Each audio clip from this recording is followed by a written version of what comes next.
Hey, welcome to the Go to Physio Lumbar Series Part 6. Now we're going to finish off this lumbar series by debunking a myth and showing you the right way if you really want to stretch the psoas. Now the psoas isn't the be all and end all of things, okay? But what you're going to see now after watching the last 5 series is you're going to see why all of the stuff I've given you, unless you get all this right, there's no point even worrying about stretching the psoas. Okay, the psoas, it's been turned into this magical muscle that if you stretch it, if you release it, it's gonna, as bad as it's gonna cure cancer. It's bull. Okay, I'm not gonna swear because I don't know if I'm allowed to swear on YouTube. What we need to do is we need to get everything doing its job, then mobilize the psoas, and it will probably help. Okay, but if you are stretching the psoas, then please watch this content, and I'm gonna show you how to actually genuinely lengthen it if you want to. Okay, so with that said, let's get into it. I'll see you on the other side.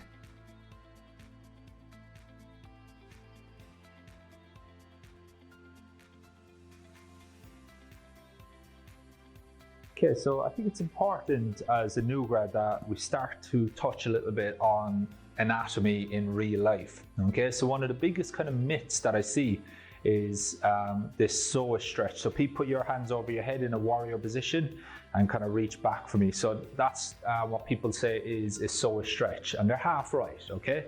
But they're half wrong as well. And this is where I'd encourage you to start looking at the anatomy, understanding tissues that are shortening, tissues that are lengthening, okay? So obviously as Pete does that, so if you go again, Pete, he's gonna extend his hip, okay? So distally that psoas is going to lengthen, and all the tissues around the psoas and the skin, etc., the nerves, fascia, arteries, veins, the whole lot are going to lengthen a little bit there. But what's happening proximally at Pete's psoas here in the sagittal plane is the rib cage is elevating, okay? The lumbar spine's extending, which means the proximal fibers of psoas is shortening, okay? So again, Pete, if you do that again, you're going to see his rib cage is going to elevate, okay?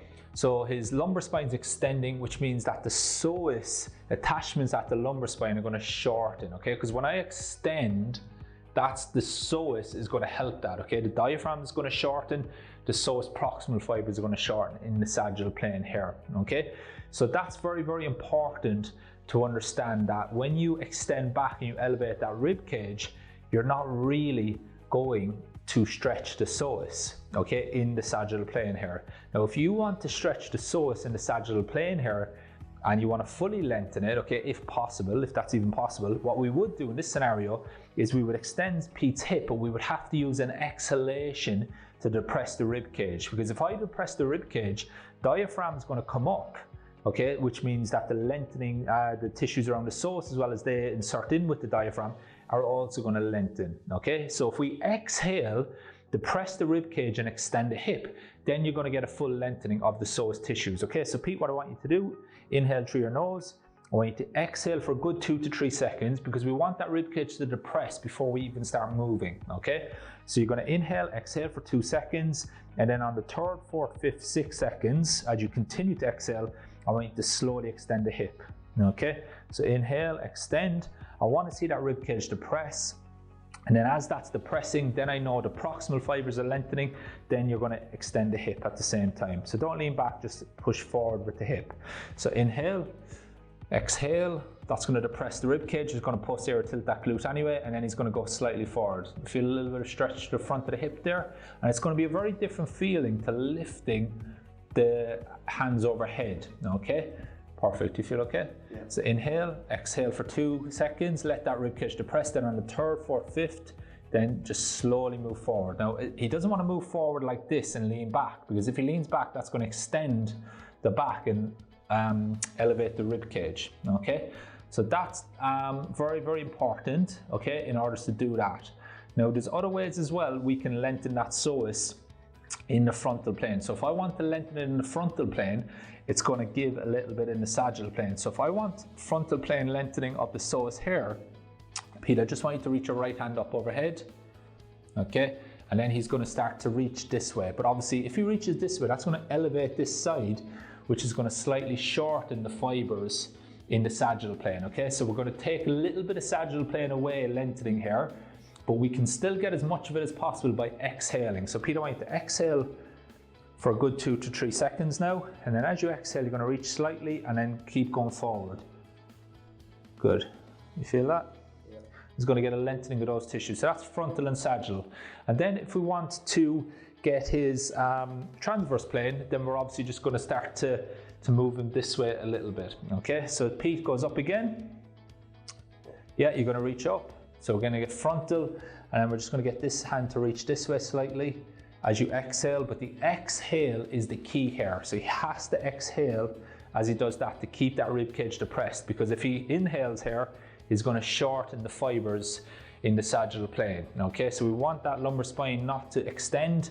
Okay, obviously it's going to extend a little bit now as we start to rotate, but we're just going to open up those tissues. So he's reaching across and he's reaching down slightly as he exhales. Okay, so we're just opening all those tissues. Now you might actually do this one at a time. So you might just do the sagittal plane, you might do the frontal plane with the hands up as he exhales, and then you might just do the transverse plane, but you can combine them.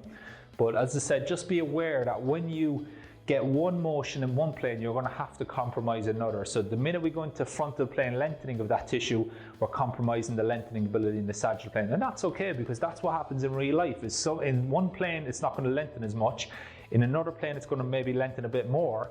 And then in the other plane, then it might shorten, okay? But that's real life, that's real anatomy. And I just wanted to introduce you to that there today, to consider that when you are looking to lengthen psoas or stretch psoas, that if you do those traditional warrior stretches, you're shortening the proximal fibers, okay? So it's just something to understand, you know, to open your eyes a little bit and consider the anatomy, both proximal and distal, and also if you're inhaling or exhaling, what impact that's having on the rib cage, and what actual indirect influence that's having then on the tissues as well as they start to move, because that diaphragm is going to move when you inhale or exhale, and that's going to affect all the other tissues as a result.